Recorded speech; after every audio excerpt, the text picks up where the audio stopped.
से असाउद्दीन बहुत बहुत धन्यवाद। धन्यवाद सर, आपका शुक्रिया कि आपने बोलने का मौका दिया। आपका बेहद शुक्रिया सर।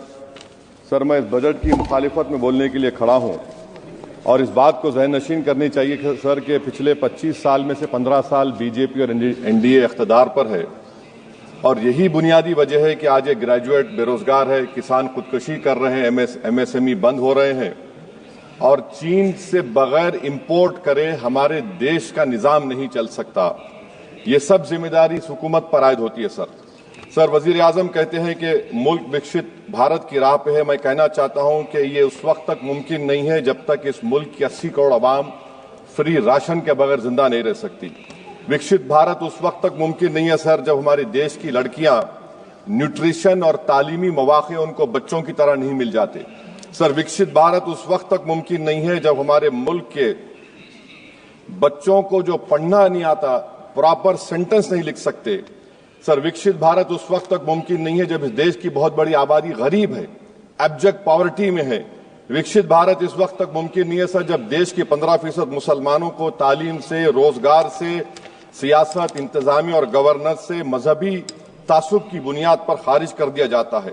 सर, 2014 से रियल वेजेस में गिरावट आई है या स्टैग्नेशन हुआ है। हर साल 1.3% की कमी हुए, यानी हर साल वतन अजीज के शहरी गरीब होते हैं और बरसर इख्तिदार की जमात की दौलत में इजाफा होता है। 750 उन्होंने अपने नए पार्टी ऑफिस पूरे देश में खोले हैं और एक गरीब को पीएमएवाई में बगैर रिश्वत करप्शन के घर नहीं मिलता। सर, तनख्वाहों में कमी, गिरावट से सबसे ज्यादा नुकसान मुसलमान, दलित और आदिवासी को है क्योंकि इनमें सबसे ज्यादा गरीब हैं। सर, मोदी हुकूमत ने इन तीनों तबकों के खिलाफ ऐलान जंग कर दिया। क्या मन की बात से एक औसत घराने को खाना मिलता है? सर, वजीर आजम ने हालिया आवाम को, जनता को मशवरा दिया कि खाने के तेल में कमी करने से जिस्म का वजन कम होता है। सर, मगर इस हुकूमत के मोटापे का अंदाजा लगाइए कि 2014 और 22 से मोदी हुकूमत ने एडवर्टाइजमेंट के ऊपर 3,260 करोड़ रुपए खर्चा किए। तो मालूम हुआ कि देश के प्रधानमंत्री मोदी जी एक एग्जाम वॉरियर भी हैं और एक डाइट कोच भी हैं। सर, खाने के तेल का होलसेल प्राइस इंडेक्स 2014 में 104 था, 2022 में 182 हुआ, 2024 में 145 होता है। ये पॉलिसी हुकूमत किसके लिए बनाती है? गरीबों के लिए नहीं बनाती, हम जानते हैं। सर, 80% भारत की आबादी माइक्रो न्यूट्रिएंट डिफिशियंसी है, सफर करती है। हेल्थ के बजट को हम देखें sir, as a percentage of total budget spend and share of GDP, इसमें कोई इजाफा नहीं हुआ है सर, बल्कि इसका शेयर 2018-19 से कम है। जब हेल्थ सेस लागू किया गया था, हजारों करोड़ हेल्थ सेस कॉर्पोरेट्स और इनकम टैक्स लोगों ने दिया, हमारे हेल्थ सेक्टर में कोई काम नहीं हो रहा है। सर, तालीम पे आ जाइए।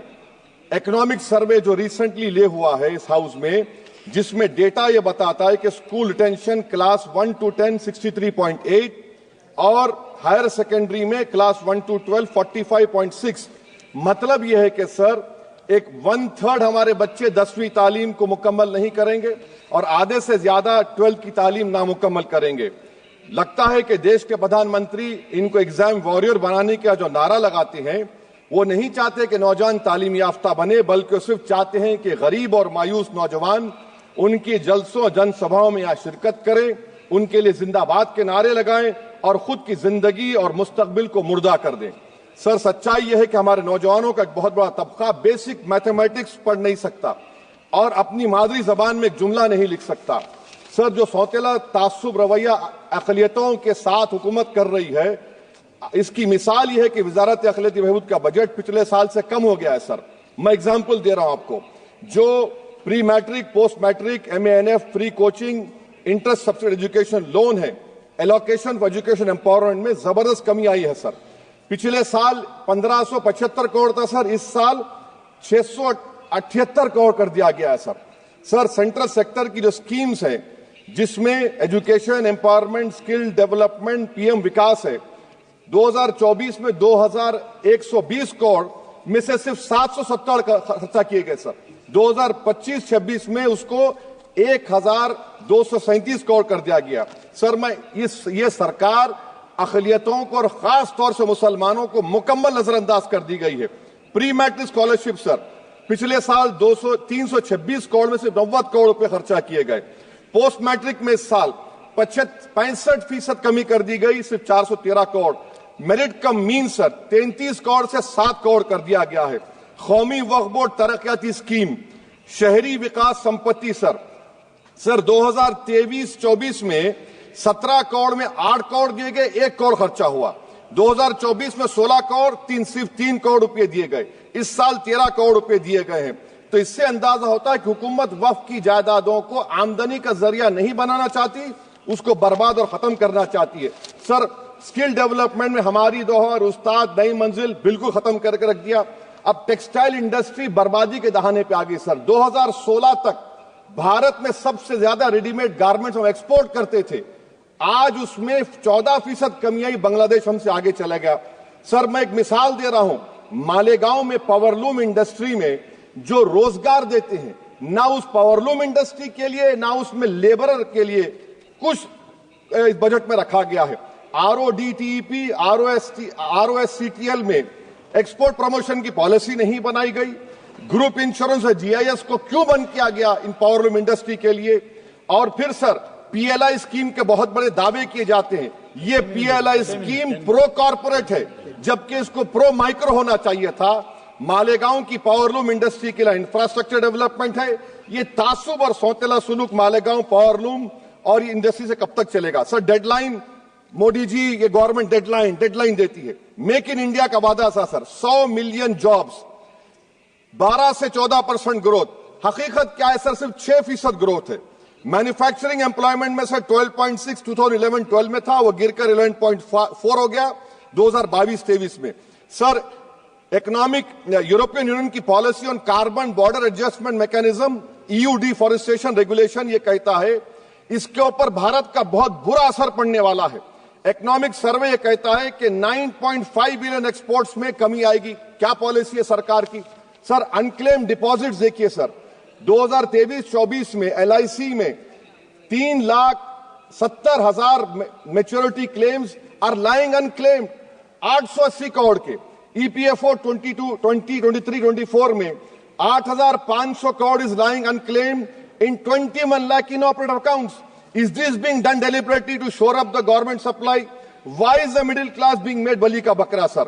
In February 2023, sir, 35,000 crore is lying vacant or unclaimed in public sector banks. Why don't you use it? And sir, the travesty of justice is in PM Poshan, sir, a cook or helper gets only 1,000 rupees for 10 months. Why can't the government increase? Sir, agriculture department का जो budget है 4,000 करोड़ कमी कर दी गई।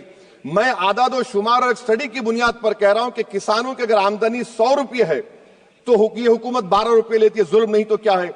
Sir India steel industry export किया 13 billion और उसमें से 1.2 बिलियन हमने एक्सपोर्ट किया था स्टील एल्यूमिनियम US को। अगर ट्रंप 25% टैरिफ लगाएगा ये सिग्निफिकेंट बर्डन होगा इंडिया के स्टील एक्सपोर्टर्स पर और इसीलिए इंडिया मेटल इंडेक्स गिरा है 3%। सर क्या पॉलिसी है सरकार की? सर कंक्लूजन में अब आप देखें the revenue through income tax is set to increase by 4 lakh crore for BE24 while the corporate tax is only set to increase by 60,000 crore despite corporate profitability an all-time high while wage growth remains subdued. The share of income tax in total revenue has risen to 22.7% in financial year 19 to 33% in 25 while the share of both GST and corporate tax has declined. This means that it is still the individual taxpayers paying income tax that is funding the government while corporation get an easy ride, sir. In conclusion, sir, the state I come from, Telangana से मैं आता हूं, तेलंगाना की आवाम ने 8 MP BJP को दिए। एक project आप नेशनल प्रोजेक्ट नहीं कर सकते, पालमारू इरिगेशन प्रोजेक्ट को नेशनल प्रोजेक्ट नहीं बनाते, गोदावरी के पानी को लाने का प्रोजेक्ट आप नहीं देते, मेट्रो को नहीं देते, एक स्टील बायारा, मेरे 8 MP आपके जीत के गए।